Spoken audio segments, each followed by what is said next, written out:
Pai, nós queremos te agradecer por essa oportunidade de nós estarmos aqui reunidos como igreja para discutirmos, Pai, um pouco mais da tua presença e da tua palavra. Que o Espírito Santo venha, Pai, conduzir essa reunião hoje. Que nós tenhamos nossos ouvidos abertos para ouvir com o ouvido do Espírito Santo que será ministrado nessa noite. Que nenhuma palavra que sair da boca do ministro dessa noite, Pai, venha ser distorcida, que ela venha entrar no nosso coração e que venha fazer morada em nós, que venha ser revelada e que venha causar a transformação necessária nas nossas vidas, em nome de Jesus. Amém. Amém, amém.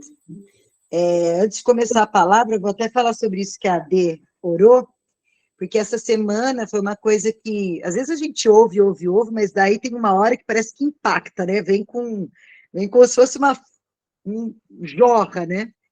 E essa semana, assim, na hora que eu estava, né, ouvindo uma palavra, aí o pregador, ele falou assim, não queira mais conhecimento.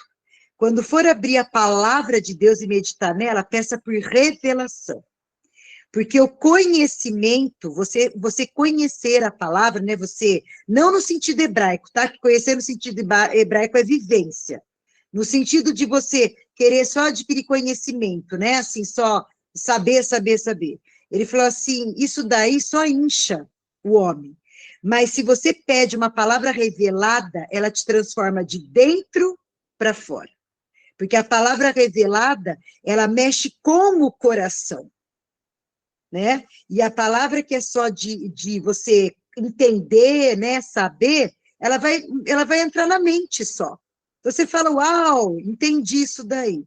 Mas quando a palavra ela é revelada, ela muda o coração, né?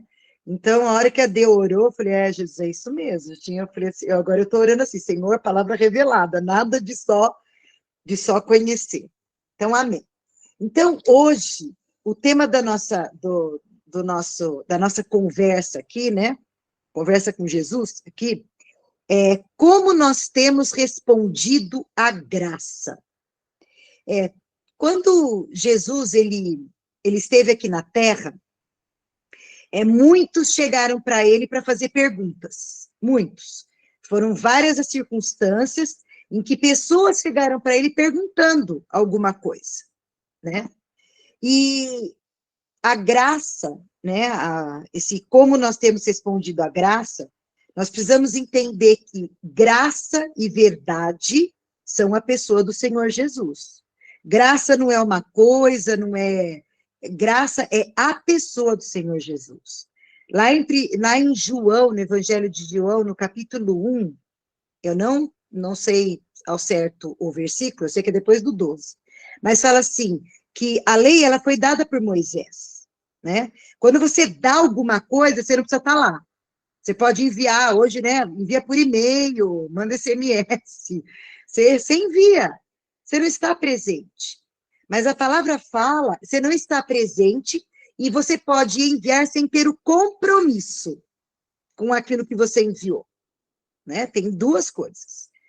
Mas quando a palavra fala assim, que graça e verdade vieram por Jesus, foi a pessoa de Jesus que carregou os dois, graça e verdade. E para a gente comprovar que graça é a pessoa do Senhor Jesus, eu vou dizer que graça e verdade andam juntos. E ele disse, eu sou o caminho, a verdade e a vida. Então, se ele é a verdade, ele também é a graça. Então, esse respondido, né, como nós temos respondido à graça, significa como que nós temos respondido, né, a Jesus. Como que tem sido esse relacionamento com Jesus no sentido de resposta a quem ele é, né? E nós vamos ver aqui na palavra que as pessoas, elas chegavam perto de Jesus e as intenções do coração, elas eram diferentes. E muitas nós vamos ver, então, que Jesus, ele manifesta a graça, e em outras, ele vai manifestar o que a pessoa já tem dentro do coração. Então, nós vamos começar com Lucas 18, e assim, Mateus, Marcos e Lucas, eles são sinóticos, né, que são chamados. Eles têm mais ou menos os mesmos, são as mesmas passagens, com um olhar diferente, mas são as mesmas passagens, e cronologicamente, mais ou menos, a gente encontra na mesma sequência, né? Eu não tenho esse estudo, a Denise tem, pode me interromper, né, que ela estudou bastante com esse negócio do rema lá, pode interromper e me ajudar, mas, pelo que eu entendo, ele acontece mais ou menos, as passagens, elas são ditas mais ou menos na mesma sequência de acontecimento. Tanto que, por exemplo, o único lugar que tem o primeiro milagre de Jesus é João, que fala sobre transformar água em vinho. Todos os outros, eles já começam com outros milagres, né? Eles não começam com a transformação da água em vinho, eles começam com outros milagres. Mas quando nós vamos olhar Mateus, Marcos e Lucas, mais ou menos eles acontecem na mesma sequência. Então, eu vou colocar aqui 2 paralelos, né? Um que acontece lá no Evangelho de João, e outro que acontece no Evangelho de Lucas, mostrando assim, que o Senhor, ele, lembrando que assim, quando Jesus estava na Terra, a nova aliança não tinha concretizado ainda, a nova aliança concretiza com a morte e ressurreição de Jesus. Em tudo que ele fala para os judeus, né, diz respeito ainda ao cumprimento da velha aliança, né? Por quê? Porque o fim da lei é Cristo. O fim da lei foi Jesus. Ele é aquele que não é nem a palavra fala que ele não veio abrogar a lei, né? Ele veio cumprir, ele fala, numa das perguntas que fazem para ele, né? Ele fala assim: eu não vim abrogar a lei, eu vim cumprir. Então, nele foram cumpridas todas as coisas da lei, né? As demandas da lei foram cumpridas todas nele, né? E a lei, então, todo esse julgamento da lei, ou essa aliança que a lei trouxe, ela foi cumprida em Jesus, né? Ela foi toda em Jesus. Mas nesse tempo de Jesus na Terra, nós vamos ver que muitas coisas que ele fala para os judeus, depois ele não revela mais depois da ressurreição. Não é a mesma revelação. A revelação é outra. E nisso daí, o livro de Romanos, ele explica muito bem. Porque ele faz muito paralelo entre lei e graça. Lei e graça. São vários capítulos, acho que, se não me engano, é 6, 7 e 8 que vão tratar sobre isso. Denise está aí, pode abrir o microfone. Mas são esses, acho que é 6, 7 e 8, que vão estar falando assim, comparando lei e graça. O que aconteceu na lei? Daí vai aparecer o primeiro Adão, o último Adão, né? Vai falando de todas as coisas que foram cumpridas em Cristo. E, então, nós vamos ver lá em Lucas 18, ele começa falando de um juiz iníquo. Então, já é lei, né? Dizendo que o juiz, ele era mau, e embora, vamos dizer, a pessoa que estava requerendo, né, o julgamento da causa dela, né, clamando por justiça, ela tinha o direito sobre isso, mas ele a desprezava. Mas por conta da insistência, ele acaba respondendo, né? E ele julga a causa dela, porque ele, assim, ele mesmo fala, ainda que eu seja mal, tipo assim, estou saturado de ouvir que todos os dias ela bate a minha porta e ela faz o mesmo questionamento, né? Pede para julgar a causa. O nosso Deus, ele não é desse jeito, né? Ele tem prazer em ouvir as nossas orações, né?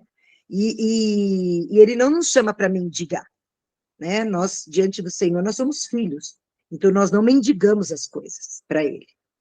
Mas dentro desse contexto todo que Jesus vai falar, nesse Lucas 18, eu quero focar no jovem rico, né? Então, lá em Lucas 18, é a última porção lá do capítulo 18, acontece que Jesus, então, vem um jovem rico, né? Se apresenta para ele, e ele diz assim, olha como que ele se remete a Jesus, e é isso que eu quero que a gente fale, que a gente entenda sobre como nós temos respondido à graça. Ele fala assim: maravilhoso mestre, o que devo fazer para ser salvo e receber a vida eterna? Qual é a resposta de Jesus para isso? A primeira coisa que Jesus fala: por que você me chama maravilhoso quando há só um que é, e esse é Deus? Quando Jesus fala isso, nós podemos entender que, além de Jesus estar confrontando, por quê? Porque ele chega diante de Jesus e ele fala assim: mestre. E nós vamos ver muito a palavra mestre sendo usada por fariseu, que não tinha parte com Jesus. Eles só se referiam a Jesus quando eles queriam confrontar Jesus para ver se ele caía em alguma cilada. Porque a intenção deles era achar algum erro, eles mesmos falam, para que ele fosse preso e morto. Esse era o negócio dos fariseus. E aí, quando ele fala assim, mestre, a gente vê assim que o jovem já não queria intimidade com Jesus. Né? Tanto que na mesa lá da última ceia, que todos ali estão confraternizando, né? Jesus chega a falar, né? Ele usa a última ceia, ele lava os pés de todos, depois, quando eles vão para a ceia, e ele fala da nova aliança, que vai acontecer tudo, o único que fala mestre é Judas. É o único que fala mestre. A mesa é Judas. E aí, outra coisa que Jesus quis dizer com isso, quando ele fala assim, por que você me chama de maravilhoso? É por quê? Porque maravilhoso é Deus. Deus forte, Pai da eternidade, maravilhoso, príncipe da paz. Então, já que os jovens estavam chamando de maravilhoso, né? Então, por que já não reconhecer Jesus como Deus? Né? Mas ali tinha um véu. Né? E nós vamos ver que o véu ali era a lei. Porque ele se apresenta diante de Jesus para querer mostrar, ele já se apresentou querendo mostrar que ele cumpria toda a lei. E Jesus, então, trata com ele de acordo com o coração dele. A resposta de Jesus é exatamente o que estava no coração dele. Então, Jesus fala assim para ele: se você quer receber a vida eterna, cumpra todos os mandamentos. E a resposta dele: desde a minha mocidade eu tenho feito isso. Então, ele tem certeza que ele vai ser elogiado. Porque Jesus trata a nossa vida de acordo com como está o nosso coração. Se nós nos apresentamos a Jesus com o nosso coração pronto, já tendo respostas dentro do nosso coração, Jesus vai responder de acordo com o nosso coração. Agora, se nós nos apresentamos a Jesus para nós sermos tratados por ele, e aí nós vamos ver agora, nós temos um coração tratável, né? Aí Jesus responde de acordo com o reino dos céus. Aí nós vamos receber a resposta vinda do reino. E então, Jesus fala assim, que ele devia guardar todos os mandamentos, ou seja, Jesus responde a ele, já que ele perguntou o que eu faço, Jesus falou para ele assim: então faça. Se você tem certeza que você consegue, você dá conta. Então faça. Né? Por quê? Porque ele se apresentou dizendo assim: qual é a minha performance para entrar na vida eterna? Né? Ele queria mostrar o que ele já sabia fazer. Então, Jesus o trata de acordo com a velha aliança. Só que Jesus traz à luz a verdade. E qual é essa verdade? Ninguém pôde cumprir os mandamentos. Porque os mandamentos, eles mostravam o espelho de quem era o homem. E o homem, ele não tinha poder em si mesmo para cumprir uma lei boa, perfeita, porque o homem era imperfeito. As leis, elas só vieram mostrar para o homem que o homem precisava de alguém para salvá-lo, porque sozinho ele não ia conseguir. É isso que a lei fez. E a lei era boa, a palavra fala. Mas o homem não podia nele mesmo fazer isso, porque o homem era pecador. Então, quando Jesus chega para ele, Jesus, ele fala assim, então, já que você fez tudo isso, agora vende aquilo que você tem e me segue. E então a palavra fala que o homem triste foi embora. Jesus ali, ele fala duas verdades. Primeiro, Jesus mostrou assim, ó, você não cumpriu toda a lei. Porque a palavra dizia que aquele que não cumprisse toda a lei e falhasse em uma, tinha falhado em todas, certo? E qual foi a lei que ele não cumpriu? A primeira. Porque a primeira fala para não ter outros deuses diante de Deus. E o dinheiro no coração dele era Deus. Porque ele não pôde vender todas as coisas para seguir Jesus. Então, o interesse do coração do jovem não era seguir Jesus, era ser aprovado pela performance dele. O que não acontece no capítulo seguinte. O capítulo seguinte vai falar sobre Zaqueu. E nós vamos ver a diferença de diálogo entre Jesus e Zaqueu. Zaqueu não tem performance nenhuma. Ele era, diante dos olhos dos judeus, ele era um traidor, porque ele era chefe dos coletores de impostos, e ele escolhia impostos de quem? De quem não era romano. Ele escolhia impostos dos povos que tinham sido capturados, entre eles os judeus. Então, um judeu toma a posição de cobrar do próprio povo um imposto feito pelos romanos. Então, diante do povo judeu, o Zaqueu, ele era um traidor. E aí, a palavra fala que ele só queria, eu vou ler aqui, fala assim, quando o Zaqueu ele se apresenta. A palavra fala assim, que ele queria ver Jesus. E lá na Passion, está entre aspas, não, mas explicado, dizendo assim, mesmo que fosse de passagem. Então, qual era a intenção de Zaqueu? Não era perguntar nada, não era se justificar diante de Jesus, ele queria olhar para Jesus, mesmo que fosse só ver Jesus passar.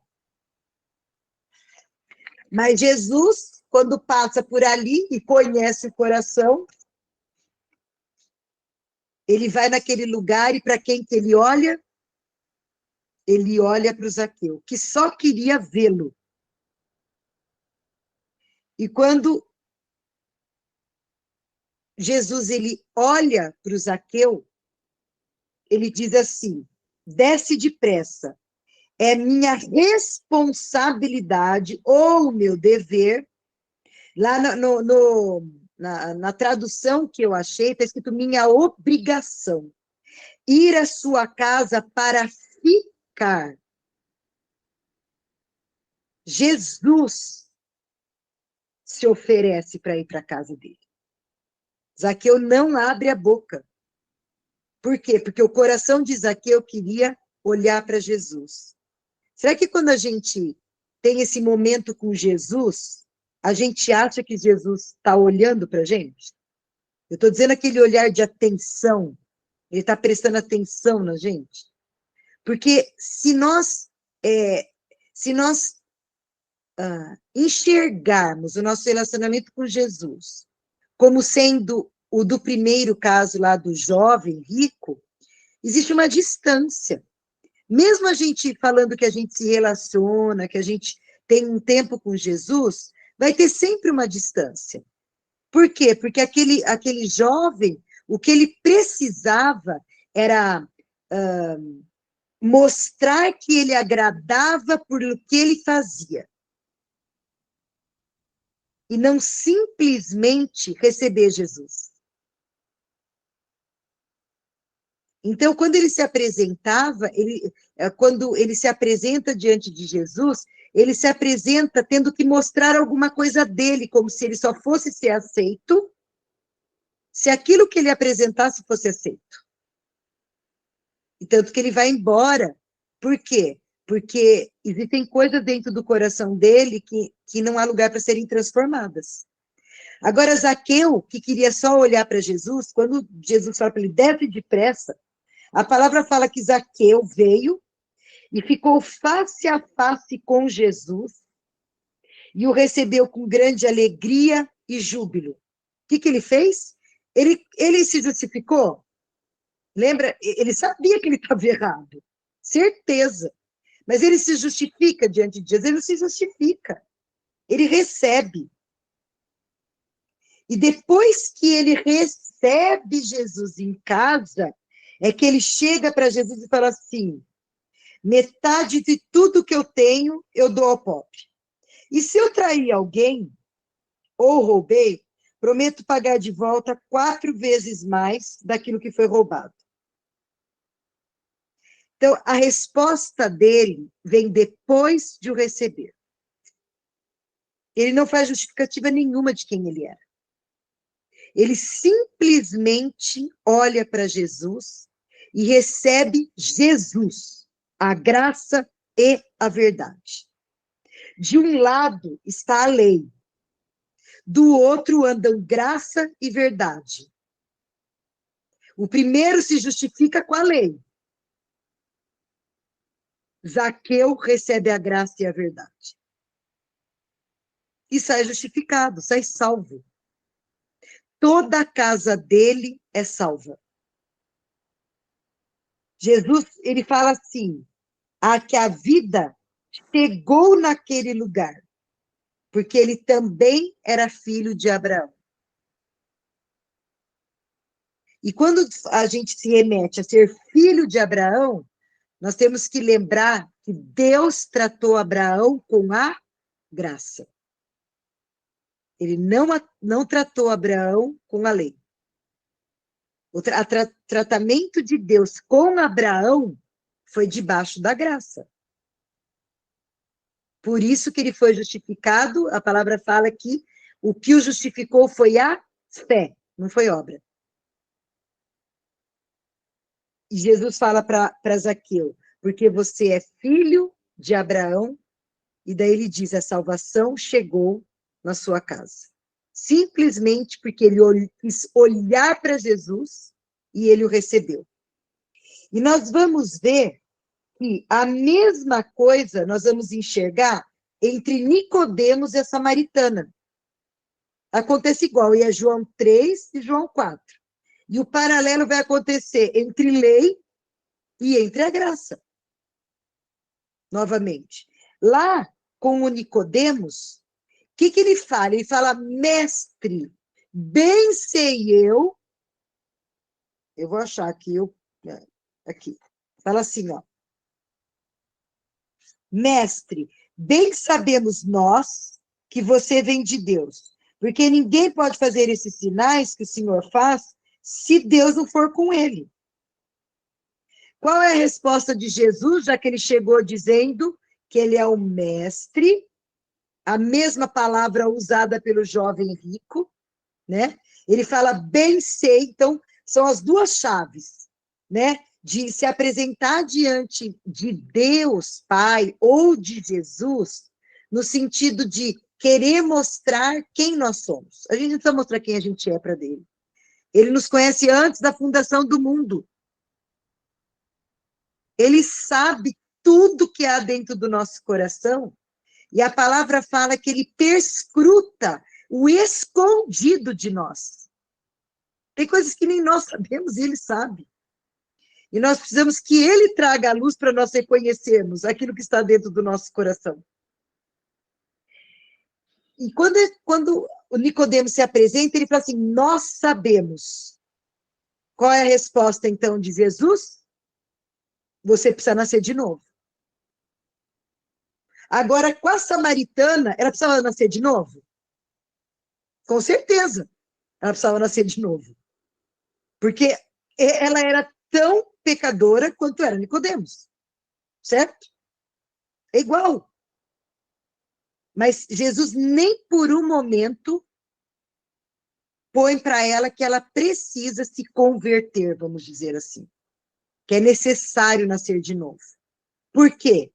Porque existe um relacionamento entre ela e Jesus de receptividade. E aí, eu vou colocar, não vou ler, mas eu vou colocar só os pontos que acontecem com a samaritana, que nós vamos ver que eles são semelhantes à mesma graça manifesta na casa do Zaqueu. Quando Jesus se apresenta, a samaritana sabe que ele é judeu. Judeu é o quê? Inimigo de samaritano. E ela fala assim, como que um judeu quer conversar comigo? Além de ser homem, né? Que homem não falava com mulher. Né? Mas ela continua falando com ele do mesmo jeito. Ela recebe, quando Jesus faz o diálogo com ela recebe o que Jesus fala para ela. Aí Jesus, depois que Jesus fala acerca de que ela deveria pedir para ele a água, né, que ele daria a água viva, tudo, ele chega para ela e conta a história dela, fala assim, quando ela fala que ela não tem marido, né, vai e busca o seu marido, ela fala que ela não tem, daí ele fala assim, bem disseste, porque você já teve 5 e o que está com você agora não é seu marido. E ela não se sente julgada. Ela fala assim, vejo que é profeta. Então, o diálogo dela, de relacionamento com Jesus, ele vai crescendo. Daí ela fala assim, olha, eu sei que o Messias vem. Ele fala assim, eu sou. E importa o Pai procura aqueles que o adoram em espírito e em verdade. E ela sai daquela situação e não fala mais dela. Ela nasceu de novo. Porque ela se torna uma evangelista na cidade dela. E todos quantos ouvem, não ouvem ela. Não ouvem dela. Ouvem de quem ela encontrou. E eu só vou ler o versículo que fala acerca das pessoas, então, que vão para Jesus, né? Eles falam assim, depois que ela sai e vai para a cidade, né? Ele fala assim lá no versículo 42. Eu vou ler a partir do 39. Fala assim, e muitos samaritanos daquela cidade creram em Jesus pela palavra da mulher que testificou. Disse-me tudo quanto tenho feito. Jesus disse tudo quanto ela tinha feito, mas nem por um momento ela se sentiu apontada o dedo. Por quê? Porque Jesus primeiro a tratou com amor. Ele sabia quem ela era mulher, ela não era judia. Então, vamos dizer, todos os contras de um judeu falando, e ela não virou as costas, ela recebeu o que ele disse. Ele fala assim, indo, pois, ter com ele os samaritanos, rogaram-lhe que ficasse com eles, e foi ali e ficou 2 dias. E muitos mais creram nele por causa da sua palavra. E diziam à mulher, já não é pelo teu dito que nós cremos, porque nós mesmos o temos visto e ouvido, e sabemos que verdadeiramente ele é o Cristo, o Salvador do mundo. Ela recebeu. Ela precisou nascer de novo? Se ser falado para ela assim, precisa nascer de novo? Não. Porque ela recebeu a graça e a verdade. Então, como nós respondemos à pessoa de Jesus, o modo como nós respondemos a quem ele é o modo como nós vamos ser tratados. Por quê? Porque nós limitamos a ação de Jesus em nós. Não é porque ele não quer. Mas se nós colocamos barreiras e nós precisamos ainda mostrar coisas nossas, achando que nós vamos ser aceitos por aquilo que nós mostramos, o nosso relacionamento vai ser nisso. Ele vai ficar nesse limite. Mas se nós nos abrimos para Jesus, reconhecendo que se nós o recebemos, tudo que diz respeito ao reino dele é nosso. Foi o que aconteceu com essa mulher. É uma coisa que, para mim, é muito maravilhoso nessa passagem, É porque ela sai desse encontro com Jesus, primeiro, na mesma situação que ela estava antes. Por acaso ela já tinha consertado a vida dela? Não. Quando ela sai de lá, a vida dela está igualzinha. E ela não conserta antes de pregar. Porque o que ela diz para os homens é, ele disse para mim tudo que eu tenho feito, não está nem no passado. Ela não conserta a vida dela antes de pregar, antes de evangelizar. E a segunda coisa é que ela sai e ela não olha mais para ela. O que interessa é quem é Jesus.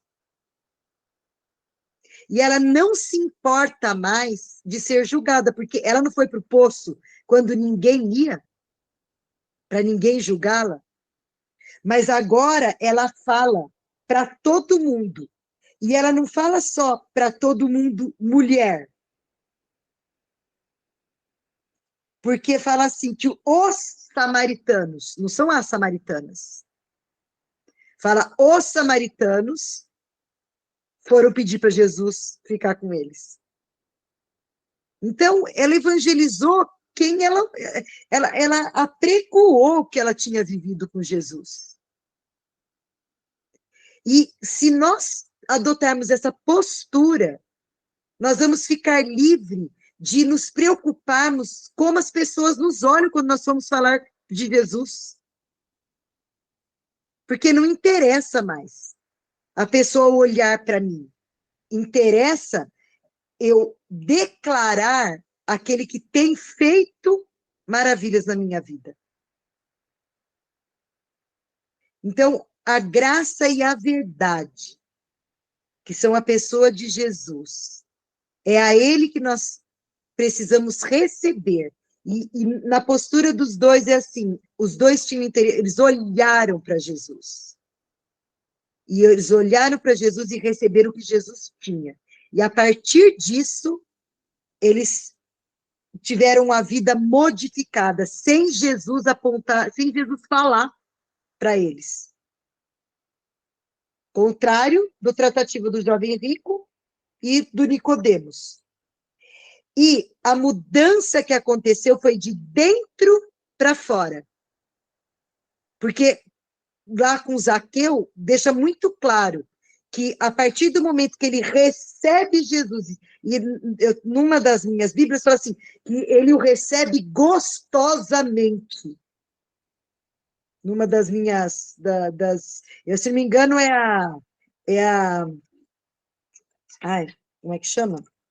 É a mais antiga lá, a do Ferreira, João Ferreira, Revista Corrigida, fala que Zaqueu o recebeu gostosamente. E depois que ele recebe, ele fala assim, ó, se eu defraudei alguém, eu vou devolver 4 vezes mais.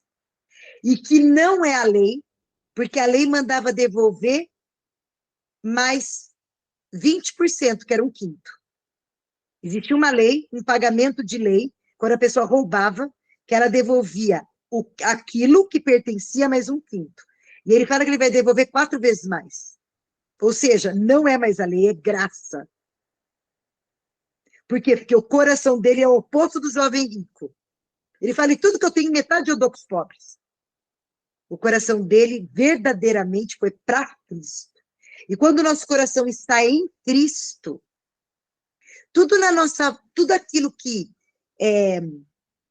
foi feito por nós, coisas que nós erramos ao longo do caminho, porque nós erramos mesmo, né? No nosso coração, o desejo é enorme de nós consertarmos. E isso se torna uma coisa natural, não é forçada. Para aquele homem foi um peso ter ouvido Jesus falar, você tem que vender suas coisas e me seguir. Tanto que a palavra fala que ele saiu triste, porque ele não fez. Não tinha nem no coração fazer isso. Agora, Zaqueu, Jesus não abriu a boca, ele falou assim, ó, metade do que eu tenho eu dou para os pobres. E se eu roubei alguém, eu vou pagar, devolver 4 vezes mais. A entrada de Jesus na vida de Zaqueu causou a transformação de dentro para fora. E mostrou verdadeiramente que Zaqueu tinha recebido como único Deus e Senhor. Se tinha no coração de Zaqueu a questão de ser rico, porque a mesma palavra usada para o jovem rico e para o Zaqueu, quando eles são apresentados, é a mesma, que é o wealth. Os dois eram poderosos em riquezas, no inglês. Eles tinham o poder da riqueza. É a mesma palavra usada. Só que Zaqueu não tem mais esse poder dentro do coração. Sai do coração. E assim acontece quando nós recebemos Senhor. Existe uma alegria tão grande em consertar as coisas. A gente tem prazer em deixar as coisas em ordem. Se a gente deixou alguma coisa para trás que nós não fizemos, no sentido de, como é que fala? Não perdoar ou restabelecer relacionamento que foi quebrado, ou mesmo alguma coisa de dever, o nosso prazer é quitar. Por quê? Porque a gente sabe que nós temos quem é o suficiente para nós, que é Jesus. O resto se torna demais coisas. Então, o nosso prazer agora é agradá-lo, é manifestá-lo. E foi exatamente isso que aconteceu com a samaritana. Ela parou de olhar para ela e ela passou a manifestar Jesus. Amém? E junto com isso, mas eu não vou trazer a palavra hoje, eu quero dizer que restituição, assim como Zaqueu, ele tem a mudança de dentro para fora, e ele fala acerca de restituição, na nossa vida também restituição só acontece na graça. E daí a semana que vem, se Deus quiser, aí é isso que eu vou estar tratando. Que com a graça, agora o inverso, né? Nós sermos restituídos. Com a graça existe a restituição sobre as nossas vidas, né? E essa graça, que é essa palavra, né, que o Senhor tem posto no meu coração para dar continuidade disso, a restituição na vida de Zaqueu foi uma resposta à graça de Jesus. Agora, da semana que vem, nós vamos conhecer a restituição pela graça de Jesus, que é a restituição na nossa vida. E ela é expressa no Velho Testamento. Está lá muito claro acerca dessa restituição. Mas daí nós vamos deixar para semana que vem. Amém? Daí eu continuo a palavra. Então, eu vou deixar aberto aqui para quem quiser fazer comentário, para quem quiser acrescentar alguma coisa. Mas, assim, o que eu quero deixar bem claro para nós é, assim, a importância desse relacionamento focado na graça e na verdade de Jesus. E não na justificativa, às vezes, de quem nós somos, como se nós precisássemos nos justificar para ser aceitos. A gente precisa deixar, sabe, de lado esse negócio de necessitar apresentar alguma coisa diante do nosso Deus para nós sermos aceitos. Nós já fomos aceitos em Cristo. Já fomos. Isso daí já está resolvido. Está resolvido já. Amém?